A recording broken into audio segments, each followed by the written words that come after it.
So, hier haben wir jetzt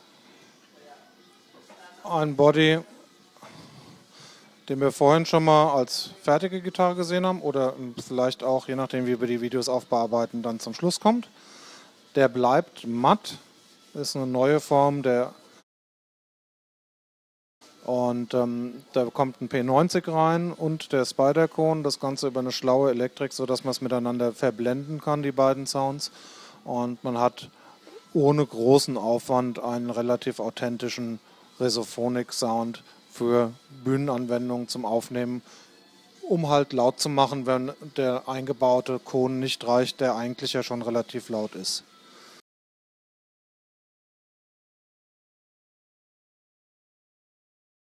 Okay, so this is our Resolectric Revolver style. It's solid mahogany body, mahogany neck, with the diamond inlays on the ebony fretboard.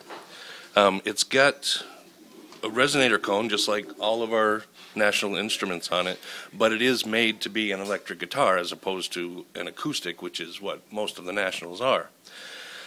It contains two pickups, a P90 mounted in the neck position and a piezo-style Highlander pickup mounted under the biscuit, the way the regular Highlander piezo is.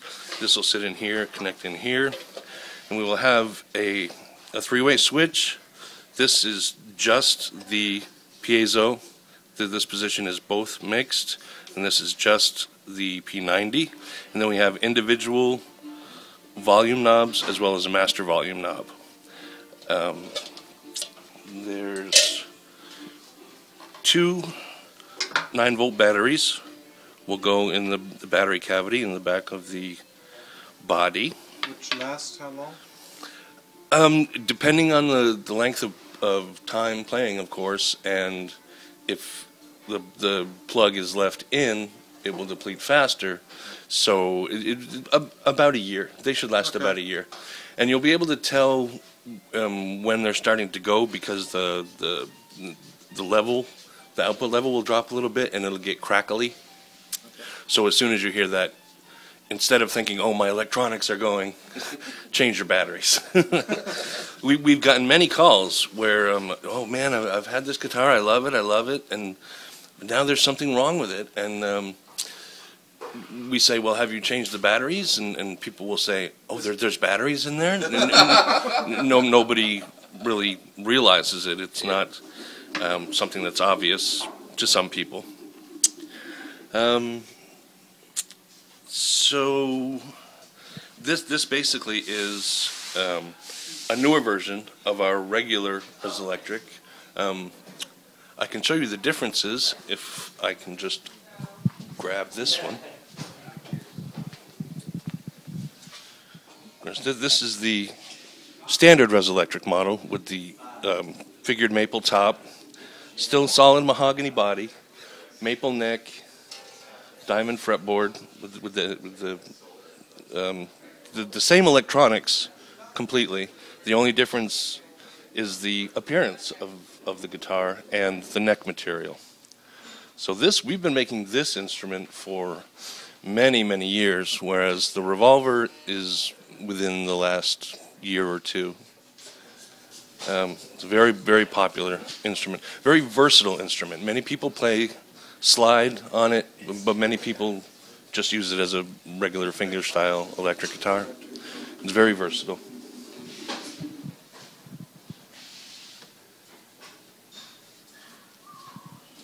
And that's it, unless you have any particular questions. When you put them together, it's obviously the amount of time you spend with the instrument creates a chance of getting it a little better. Certainly. So There's always little things for each individual guitar that would be slightly different, and no two will sound exactly the same completely. You know, they're very consistent, but they each have their own voice. You know. So if you're setting it up, or if you're collecting or connecting all the parts that have been pre-built, where's sort of the major focus you put onto it? Say, well, here I have to be really tidy and make sure this portion works because that's a major point and it will have a good influence on the sound.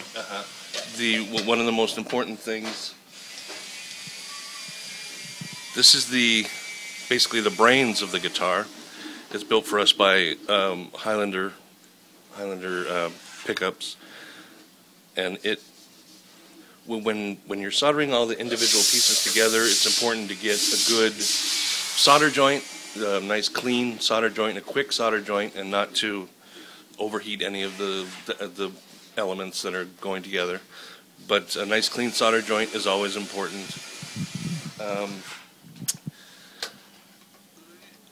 The setup of the strings, the angle of the strings, the back break of the strings behind the biscuit is extremely important to the functionality of the guitar. I mean, you need enough backwards pressure. This is true on any resonator guitar. The angle of the neck has to be just so that the back pressure pulling behind the biscuit has enough tension to drive the cone, but not enough to collapse it or to mute it. So the angle of the neck in relationship to the body and the biscuit is extremely important in making the sound, to make it sound the best that it possibly can. So that's probably the main focus that has gone into the guitar, is the actual setup of how it works together once it's a complete guitar. Okay. Are you able to do any adjustments on the neck besides the bend on it? Or is there a special trick if you sort of need to get a bit higher above the cone to release pressure, or to get a bit lower above the cone to increase pressure? A recent development that we've had, that we've added to this, is if you see this little hole in the fretboard there's actually a mounted screw that if you release the tension on the mounting screws in the back, you can turn this and it will actually increase the angle that the neck is set at. And then of course you retighten the mounting screws again, and it will kick the neck back in case. And then this is really for situations in years to come, when the neck has started to pull up, as all necks will over the years under the tension. This is a way, in addition to the truss rod adjustment, to put more pitch back into the neck years down the road. Yeah. And so actually my question was better than I thought. Oh, it certainly was. Yes, it was an excellent question. As far as the initial setup goes, these parts are all created on the NC machine, and so the pitch is actually built into the body. The pocket that the neck will fit in is actually set at an angle that we've determined to be the optimum angle for initial setup, which of course will change over the years, and it may need to have a little more back pitch to it. I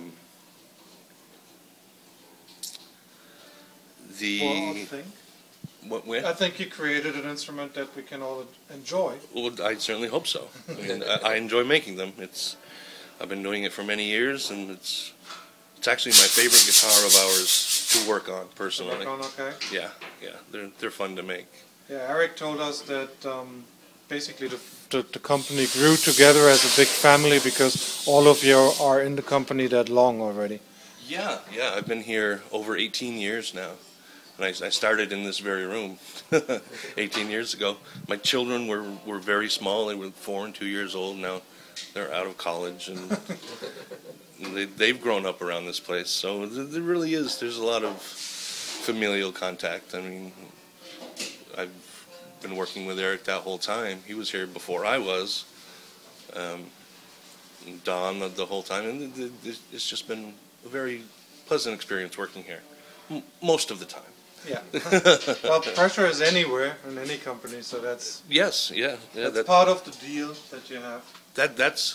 It's the pressure can, like every year we have the NAMM show, And as it gets closer and closer and closer, there's always a build-up coming. Well, we have to get these guitars out and 30 guitars done and down there, and that can get kind of fun. That can be, the pressure can make the days go by faster and kind of just puts a little bit of excitement back in the job. You know, you do the same thing for 18 years, it can get old.